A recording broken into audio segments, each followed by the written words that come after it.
2015년 몽골 이민청에서 발표한 몽골 체류 한국인은 2,382명. 그중 200여 명이 한인회 회원으로 가입돼 있다. 한인들의 성공적인 정착을 지원하고 한인 지위 향상을 위해 2001년 만들어진 한인회는 몽골 한인 동포들을 대표하고 있다. 2017년 한인회는 안정적인 재원 확보를 위해 한몽관광교류센터를 설립한다. 이는 한몽관광교류센터 정가를 보면 쉽게 알 수 있다.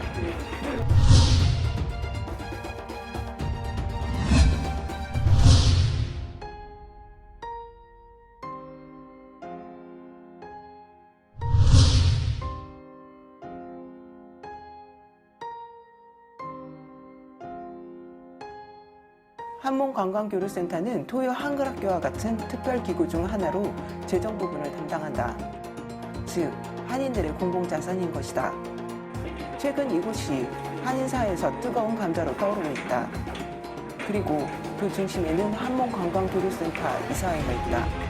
무엇 때문에 이사회는 논란의 중심이 되었을까?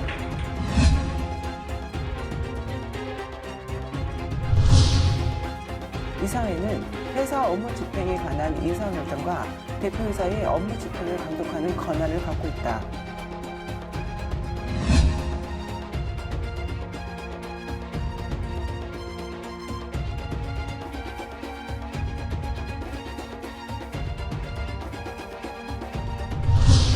한몽관광교류센터의 이사회는 사업계획은 물론 예산, 결산 승인, 총괄 매니저의 채용 및 급여, 보너스 같은 세부 사항까지 결정한다. 이곳이 한인들의 자산인 만큼 책임 있는 경영과 투명성을 유지하기 위함인데 왜 한몽관광교류센터의 이사회는 뜨거운 감자가 된 걸까?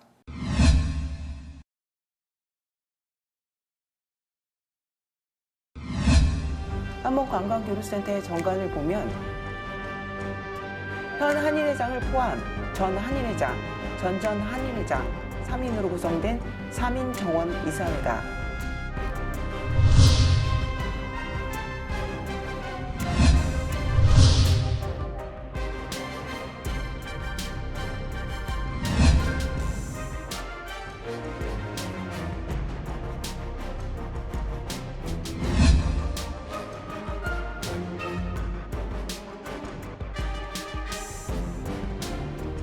현 한인회장은 이곳의 이사회 회장과 대표이사직을 맡는다. 그리고 설립 후 30일 이내 첫 이사회를 소집해야 하며 정기 이사회는 1년에 1회 이상 소집되는 것을 명시하고 있다. 즉, 현재까지 최소 2번의 이사회가 소집되어야 한다는 것.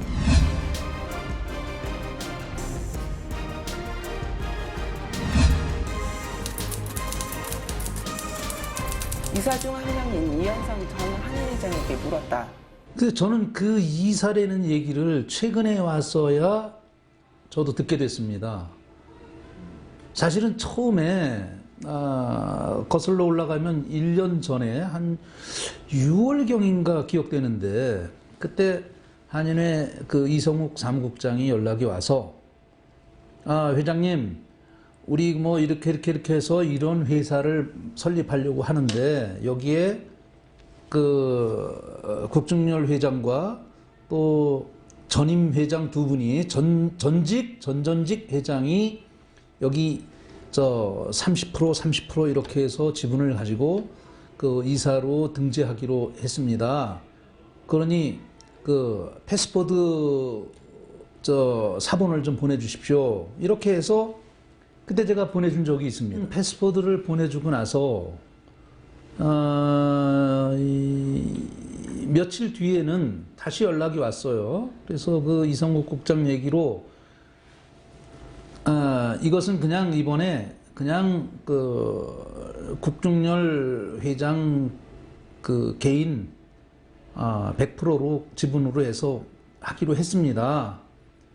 이런 통보를 제가 받았습니다. 그래서 뭐 저희가 뭐 이게 무슨 개인이 만드는 뭐 주식 회사 같으면 지분을 이렇게 했다 저렇게 했다에 대해서 이의 제기도 제가 했겠지만 이게 어차피 뭐 한인회에서 하는 거고 해서 뭐 그쪽에서 뭐 그럴 만한 사정이 있어서 그렇게 했나 보다 해서 그냥 그러냐 하고 지나갔고, 그 뒤로는 이 문제에 대해서 뭐 이 국장이 됐던 아니면 뭐 저 한인 회장이 됐던 누구한테로부터도 뭐 당신이 뭐 이사다 아니다 이런 통보는 받아본 적이 없습니다. 그는 이사라는 사실조차 연락을 받지 못했다고 주장한다.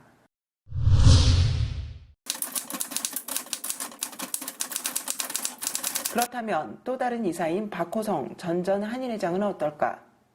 한인에서 운영하고 있는 그 비자 사무실 아시죠? 예. 거기에 그 전전 이사로서 전전 회장으로서 이사가 된다는 거는 아시고 계신가 모르겠네. 예. 그게 이사라고 네. 그런 통보를 따로 받으셨냐고요? 예. 받으셨어요? 예. 그게 언제쯤 받으셨어요? 그거 설립할 때 얘기를 했잖아요. 그래요. 그 따로 이렇게 통보를 어디 공식적으로 받으신 건 없으시고요. 그 설립하고 나서 그렇게 했다는 얘기를 하던데. 그럼 이사회는 참석하신 적이 있으세요? 이사회에 참석을 한 건 없지? 예. 이사회 통보를 받으신 적이 있으시냐고요? 이사회 통보? 네, 이사회를 하니까 참석해 주십시오 하고 이런 통보를 받으신 적이 있으신지요? 글쎄 기억이 없는데. 예. 두 이사 모두 이사회에 참석한 적이 없다. 과연 어떻게 된 일일까? 이사회 소집에 책임이 있는 국준열 현 한인회장에게 물었다. 우리가 오픈을 하고 사실은 오픈하는 데서도 비자 사무실에 정착하는 데 있어서 시간이 꽤 걸렸습니다. 그래서 어느 정도의 그 비자 사무실 정상화가 된 후 아마 9월 말쯤 되지 않았을까. 그래서 제가 우리 두 분께서 이사로 선임을 하셨으니 자, 두 분께 연락드려서 간단하게 회의를 좀 하고, 회의라고 할 것도 없죠. 뭐 미팅하고 식사나 하게끔 11시까지 좀 오시게끔 연락을 해라라고 우리 사무국장한테 제가 전달을 했습니다. 그런데 사무국장 얘기는 둘 다 연락했습니다 라고 해서 제가 10시 30분부터 기다렸어요. 기다렸는데 그 자리에 11시 한 10분 전쯤 돼서 박호성 회장님이 오셨고, 11시가 넘어서 야, 이현상 회장님 오시는지 연락 좀 해보세요. 그랬더니 이현상 회장님이 지금 뭐 다른 일 때문에 못 오신다 라고 해서 어쩔 수 없이 박호성 회장님하고 지금 현재 비자 사무실의 형태 이런 것들을 전체적으로 좀 말씀을 드리고. 2017년 9월 이사회를 소집했다고 주장하는 국준열 한인회장. 박호성 회장님은 이사인 줄은 알고 있다. 통보를 받았다. 그래서 언제 받으셨냐 했더니 설립할 때 이사라고 하지 않았느냐. 예, 맞습니다. 라고 말씀을 하셨고, 그러면 이사회는 가보신 적이, 그러니까 소집 통보를 받으셨습니까? 아니면 이사회 참석하신 적은 있습니까? 그랬더니 기억이 안 나신다고 하셨어요. 그래서 제가 더 궁금한 거예요. 다시 한번 확인해 보시면. 그래서 제가 오늘 얘기를 듣고 다시 한번 확인해 볼 테니까 팩트에 의거해서 말씀을 해주시면. 그 내용은 이성욱 국장도 알고 있어요. 왜냐하면 이성욱 국장한테 제가 얘기를 했고, 또 그날 박호성 회장님만 참석했던 내용은 뭐 제가 이 상황에서 뭘 거짓말하고 그럴 이유가 뭐가 있겠습니까? 예. 이렇게 진실 공방으로까지 번진 이사회 소집 여부. 과연 진실은 무엇일까? 그리고 또 다른 관계자. 그의 말을 들어봤다.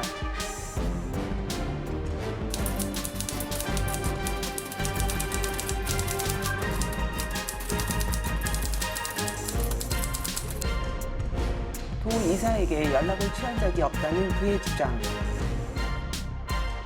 서로의 주장만 난무한 채 한인사회의 논란까지 심화되고 있다. 이보다 먼저 한인들이 믿고 맡긴 직무에 대한 책임 있는 자세가 우선시돼야 되는 것은 아닐까. 그의 말을 들어봤다. 직무유기다 아니다 뭐 이런 얘기도 뭐 나올 수 있습니다. 제가 사실 그 사실을 알고 있으면서도 그 이사로서의 행위를 안 했다면 그 직무유기 맞습니다. 맞는데 저는 사실 아까 말씀드렸듯이 오늘 이 시점까지도 인터뷰를 제가 하고 있는 이 시점까지도 저는 공식적인 통보를 받지 못했고 제3자를 통해서 들은 걸 내용을 가지고 내가 이 회사의 이사 아니냐 이렇게 따진다는 것은 좀 그래서 저는 그냥 지금도 기다리고 있습니다. 그러면 지금이라도 통보를 해줘서 당신이 이사 맞습니다. 이렇게 하면 제가 뭐 들어가서라도 그럼 왜 이사회를 개최 안 했냐 하는 내용도 좀 파악도 좀 하고 할 텐데 공식적인 통보도 못 받고서 제가 뭐 이사라고 주장하기에는 그건 좀 맞지 않다고 생각해서.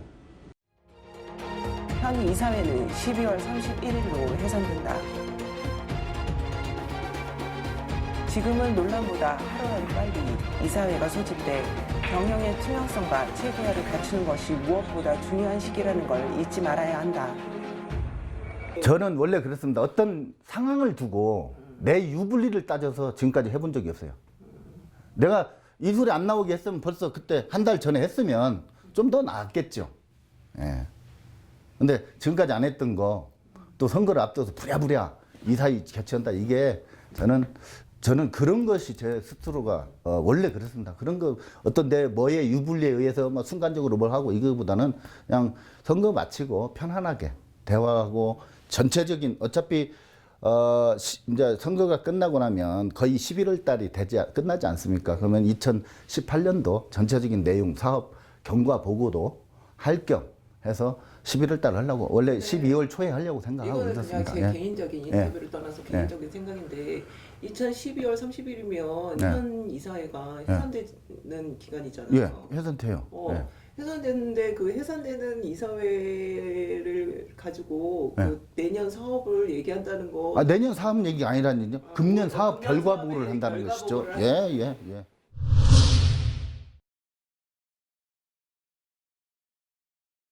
정관에 의하면 한인회는 한몽관광교류센터의 경영과 감사를, 한몽관광교류센터는 한인회의 운영과 보고에 의무가 있다. 그리고 이곳에서 발생하는 수익은 한인회에 전액 기부해야 한다고 명시되어 있다. 또한 앞에서 말한 바와 같이 이곳의 이사회는 전현직 한인회장 3인으로 구성되어 있다. 그런데 박호성 회장님하고 지금 현재 비자 사무실의 형태 이런 것들을 전체적으로 좀 말씀을 드리고 했더니 야 그걸 어떻게 하나하나 할 때마다 이사회 해가지고 하냐 이거 정관도 좀 문제가 있다.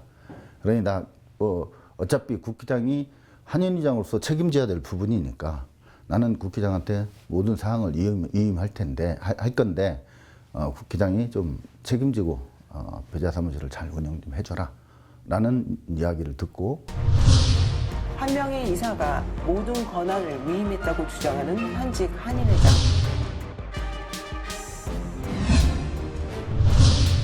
정관에 의하면 이사회에 참석할 수 없는 경우 대리인에게 위임이 가능하다고 나와 있다.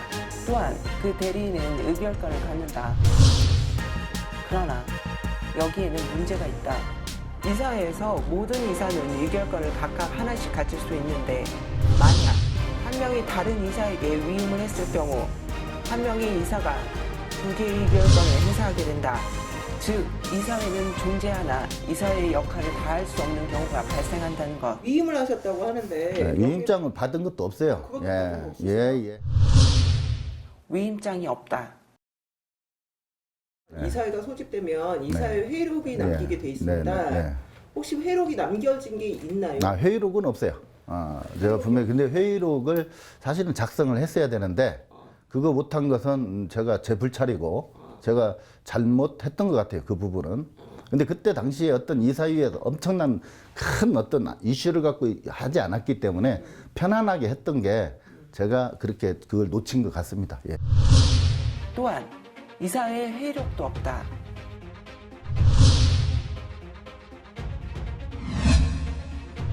정관에 의하면 대리인에게 위임을 할 경우 서면에 자신의 서명과 날일을 하여 대리 사실을 이사회 회장에게 알려야 한다. 또한 이사회에 관한 모든 기록은 회록에 명시되어야 한다.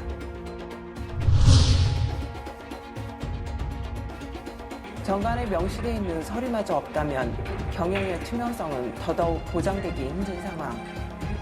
이사회 승인을 일반 급여 나가는 거부터 다 승인 받아야 되는 거예요? 근데 지금 정관에는 그렇게 돼 있으니까. 네, 그래요. 물론 맞습니다. 의거해서. 그렇기 때문에 박구성 회장님이 이런 부분을 저한테 위임을 한 것입니다. 그리고 실질적으로 저는 결정 사항만 얘기를 했지 사실은 여기에 대리 사장은요 조병국 국장으로 돼 있습니다. 그게 아마 작년 7월 달인가 이렇게 돼 있을 겁니다. 대리 사장으로. 2017년 7월 대리사장이 이미 선출된 상황. 정관에 의하면 분명 대표이사는 현재 한인회장으로 명시되어 있다. 또한 총괄 매니저와 상임 고문은 이사회의 의결사항이다. 그런데 비자사무직 정상화가 된 후 아마 9월 말쯤 되지 않았을까. 그래서 제가 우리 두 분께서 이사로 선임을 하셨으니 자, 두 분께 연락드려서 간단하게 회의를 좀 하고 회의라고 할 것도 없죠. 뭐 미팅하고 식사나 하게끔 11시까지 좀 오시게끔 연락을 해라라고 우리 사무국장한테 제가 전달을 했습니다. 어차피 국회의장이 한인의장으로서 책임져야 될 부분이니까 나는 국회의장한테 모든 사항을 위임할 건데 국회의장이 좀 책임지고 비자사무실을 잘 운영 좀 해줘라 라는 이야기를 듣고 국전열 한인회장의 주장에 따르면 한문관광교류센터가 설립된 후 대리사장을 선임하고 2017년 9월 이사회가 열려 의결권을 위임받았다는 것인데 그렇다면 설립 직후부터 정관은 지켜지지 않았다는 이야기. 작년 2017년도는 사실은 우왕좌왕 비자사무실이 정착하는 과정이었었고요. 2018년도서부터 이렇게 좀 자리를 잡아가는 상황이었었는데 2018년도 솔직히 제가 너무 바빴습니다. 뭐 비자사무실 아침에 잠깐 사무실 들려서 이래저래 어떤 상황에 대해서 그냥 뭔 일 있는지 체크하는 수준이었었고요. 사실은 뭐 정관을 보고 뭐 회사를 움직이고 이게 사실은 나도 내 사업체가 있고 그 다음에 이 한인의 전체적인 일련 행사나 각종 또 행사 또 다녀야 되는 부분 이런 것들 때문에요. 사실은 이거 일일이 체크하기가 사실은 어렵습니다. 그래서 이 부분을 대리사장으로 조병욱 국장이 대리사장으로 돼 있으니 뭐 실질적으로 제 역할이 그렇게 사실 비자사무실에서 크지는 않습니다. 저는 투자자 현재 입장에서는 투자자고 실제 현재 그 법적 대리사장은 우리 조병욱 국장이고 두 분의 이사님이 계시고 그렇습니다. 그러면 조 국장님이 거의 운영을 다 맡아서 그렇죠. 예. 그러니까 저는 왜 물론 정관에 있는 모든 조항이 올바르고 현실적이라 말할 수 없다. 그러나 악법도 법이라는 말처럼 정해진 법 아래서 그 대안을 찾고 수정했다면 지금과 같은 논란은 발생되지 않았을 것이다. 한문관광교류센터의 설립 목적처럼 한인회의 안정적인 기금 마련을 위해 경영자는 책임있고 투명한 경영을 한인들은 소중한 밑거름이 될 수 있도록 관심을 기울여야 할 것이다.